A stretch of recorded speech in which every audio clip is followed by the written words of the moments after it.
नागपुर से हवाई जहाज पकड़ के आ रहा है, कोई बंबई से आ रहा है, कोचिंग चलाने वाले लोग जिनके बारे में हमने पता किया तो बिहार के हैं ही नहीं। और कुछ पॉलिटिकल पार्टी के लोग हैं जो हमारे अभ्यर्थियों को हथियार बना करके और अपनी राजनीतिक रोटी सेकना चाहते हैं। तो अति शीघ्र हम लोग उसका शेड्यूल जारी करने वाले हैं और अभ्यर्थियों से यही प्रार्थना करेंगे कि आप अपनी परीक्षा की तैयारी में जुटे, किसी के बहकावे में मत आए। सरकार आपकी है और आपके मन के अंदर जो भी आशा आकांक्षा है उसे सरकार पूरा करेगी। टीआरई 4 प्रदर्शन सिर्फ और सिर्फ एक नाटक है।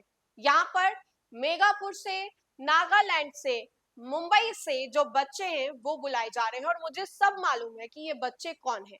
ऐसा हम नहीं कह रहे, बल्कि ऐसा बिहार के शिक्षा मंत्री मिथिलेश तिवारी का कहना है।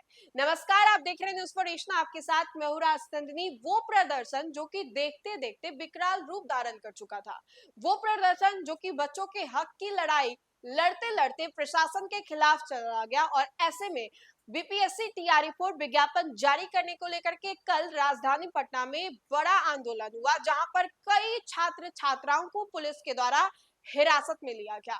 बच्चों का ये साफ तौर पे कहना था कि हक की लड़ाई के लिए क्या हमें जेल के सलाखों के पीछे भेज दिया जाएगा।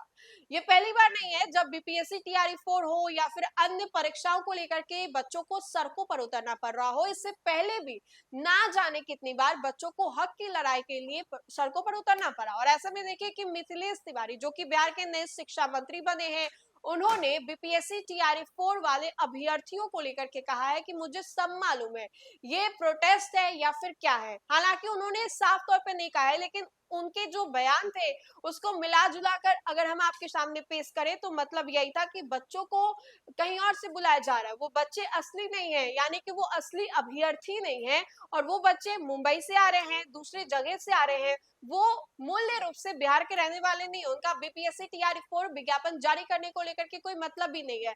मिथिलेश तिवारी के इस बयान के बाद लाजमी है कि बीपीएससी टीआरई 4 अभ्यर्थियों को गुस्सा भी आया होगा। लेकिन ऐसे में मिथिलेश तिवारी ने क्या कुछ कहा है, आइए हम आपको उन्हीं की जुबानी बताते हैं। और कल क्या हुआ, राजधानी पटना में इतना बवाल क्यों हुआ, मिथिलेश तिवारी को ऐसा बयान क्यों देना पड़ा। पहले तो वो काफी नरम अंदाज में कहते नजर आते हैं कि ठीक है, मुझे तो ये अजीब सा लगता है जब आपको मालूम हो कि आपको ये चीज मिल जाएगा और आप उसी के खिलाफ प्रदर्शन करें, उसी चीज को लेकर के सड़कों पर उतरे, तो ये मुझे थोड़ा अजीब लगता है। ये मिथिलेश तिवारी ने कहा।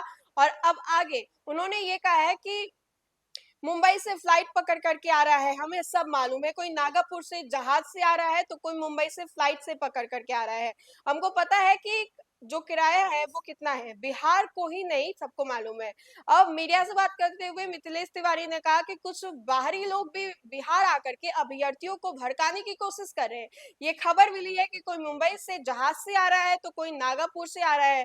उन्होंने सरकार के इस बात पर भी नजर लगा करके कहा कि आंदोलन में कौन कौन लोग शामिल हैं मुझे सब मालूम है। उन्होंने आरोप लगाते हुए कहा कि कुछ राजनीतिक दल के छात्र के आड़ में आकर के अपनी सियासी रोटियां सेकने की कोशिश कर रहे हैं। सरकार इस पूरे मामले पर नजर रखी हुई है। इसके पहले प्रदेश में शिक्षा मंत्री मिथिलेश तिवारी ने आंदोलन कर रहे अभ्यर्थियों से आंदोलन का रास्ता छोड़ करके परीक्षा की तैयारी करने की अपील की। मिथिलेश तिवारी ने पत्रकारों से बातचीत करते हुए कहा कि सरकार टीआरई 4 भर्ती को लेकर के लगातार तैयार है।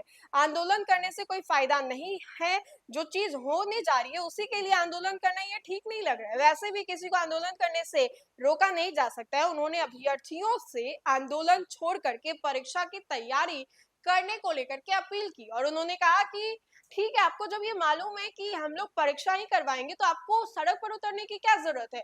जो वक्त आप यहाँ पर दे रहे हैं उससे बेहतर है कि आप पढ़ाई पर दे, परीक्षा की तैयारी करें। और ये मिथिलेश तिवारी का कहना था। अब आपको रात की भी हमने तस्वीरें दिखाई, बीपीएससी टीआरई 4 को लेकर के खुशबू पाठक को हिरासत में लिया गया, कई छात्र नेता थे उन लोगों को भी हिरासत में लिया गया। और ये बच्चों का ये आक्रोश दिन प्रतिदिन बढ़ता जा रहा है, बिहार के एजुकेशन सिस्टम को लेकर के बढ़ता जा रहा है, शिक्षा मंत्री को लेकर के बढ़ता जा रहा है और ये लचर व्यवस्था को लेकर के बढ़ता नजर आ रहा है। बहरहाल आगे की क्या कुछ तस्वीरें होंगी ये हम आपको जरूर बताएंगे। फिलहाल के लिए खबर में इतना ही, खबरों का सिलसिला लगातार जारी रहेगा। तब तक के लिए आप देखते रहे न्यूज़ फॉर नेशन। बहुत बहुत शुक्रिया।